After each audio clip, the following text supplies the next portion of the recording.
What's up guys, this is the 11six24 Jelly Bean, and I think this might just be one of the best budget paddles this year, and I'm gonna tell you why.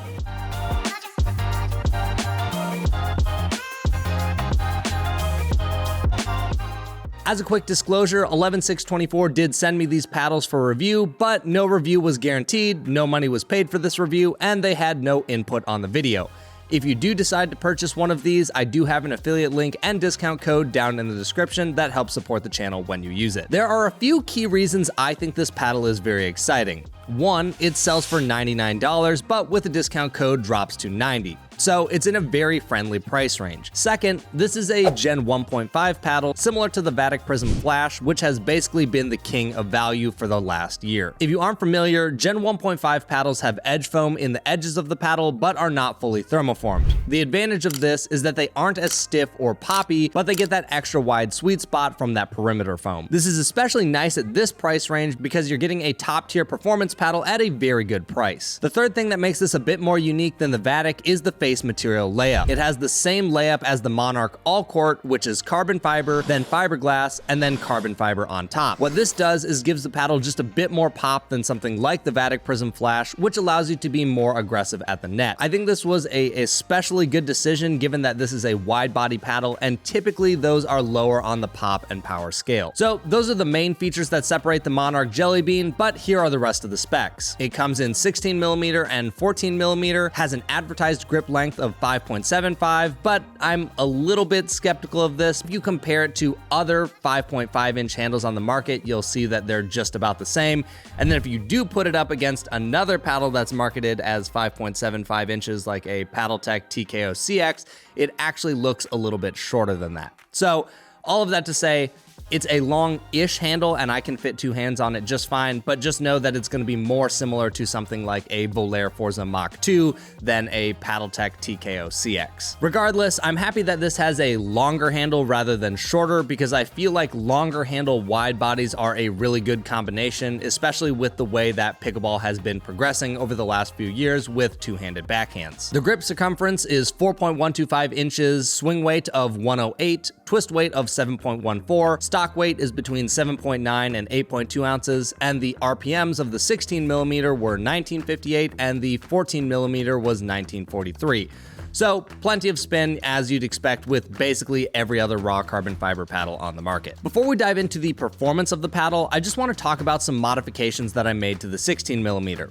For the 16mm Jelly Bean, I added a pink Hesse core and overgrip on top, and initially I played it stock like this, but I think the paddle was almost too head light at that point. I found myself popping up more simple balls, and the paddle just didn't feel substantial enough on certain shots. So I ended up adding some tungsten tape at 3 and 9 o'clock just to give the paddle a little bit more weight in the head and slow some of my swings down. I don't think the paddle needs weight to be a good paddle, but for my specific playstyle, I found that it was just a little bit better with some added weight. After this setup, I didn't end up having any issues popping the ball up, and I found controlling it to be significantly easier. So if you do find yourself in a similar situation, I would recommend adding some weight to the paddle. I would also recommend a similar setup to the 14mm because I just found that the ball pushed that paddle around even more, and it probably could benefit from a little bit more stability, but that's honestly how most 14mm play. One comparison you're gonna hear me regularly talk about is the Jelly Bean compared to the Vatic Prism Flash, since they're both Gen 1.5s and in a similar price range. While I would still classify the Jelly Bean as more of a control paddle just like the Vatic Prism, the one appealing aspect is because of that fiberglass layer in the Jelly Bean, you get more pop, which for some people is going to be a very welcome addition. I think this is a huge asset at the net, especially when you're talking about a paddle that is already so fast in the hand. It just makes counters, flicks, and speed ups a lot easier. When it comes to power, which is defined as full swings from the baseline like ground strokes, serves, or even overheads, I think you'll find that they are pretty comparable overall. I would give the edge to specific Prism models like the long handle Flash or V7, but I wouldn't call the difference between them that drastic. You'll just naturally have more power from some of those Prisms because the swing weights are noticeably higher, so there's more weight in the head of the paddle when you swing. I also think that the Prism V7 feels more solid when you hit it, but again, that's just due to more weight being concentrated in the head. I would consider the Jelly Bean to be a control paddle that leans slightly toward the all-court category. The combination of lower balance point point, lower swing weight makes it very quick in the hand for exchanges at the net, and that fiberglass layer just allows you to give a little bit of extra oomph into your counters compared to other wide body paddles on the market. It's not a paddle that you're going to overwhelm your opponents with power, but it strikes a great balance for people who want something that does a little bit of everything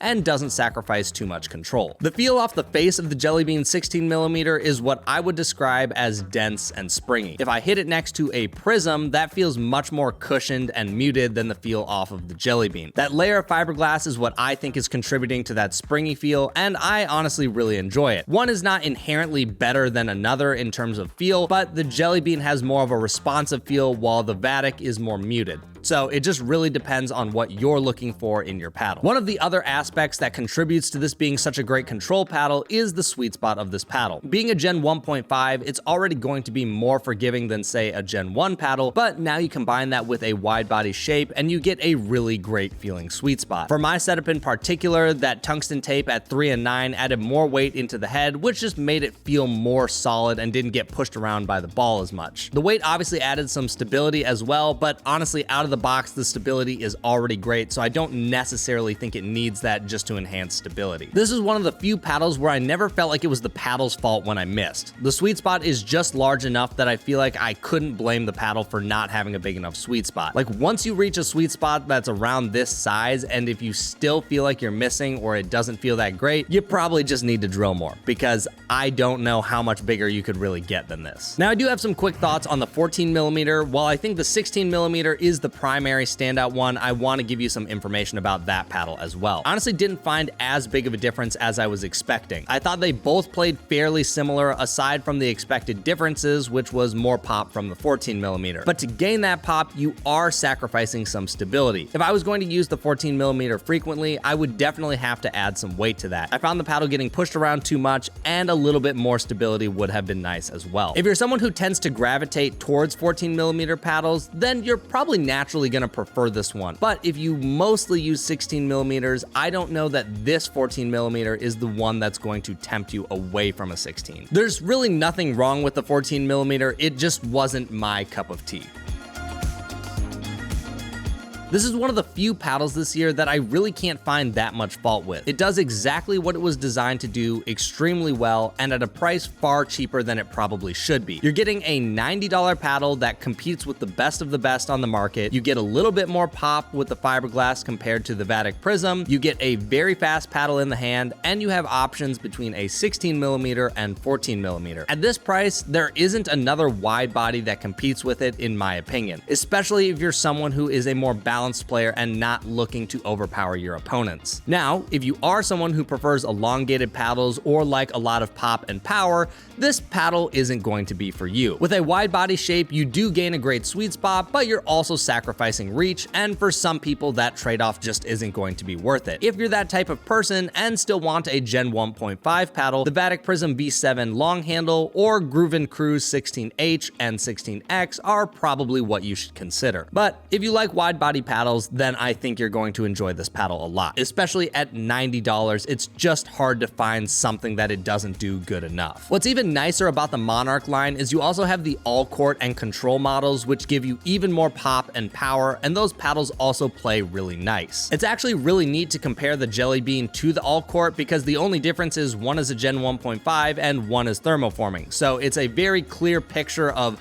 how different these two things can be depending on how they're built, even though they use the same materials. Anyways, I really like the Jelly Bean, and I would easily recommend it as a top tier wide body paddle, especially in this price range. So thanks for watching, and I'll catch you guys in the next one.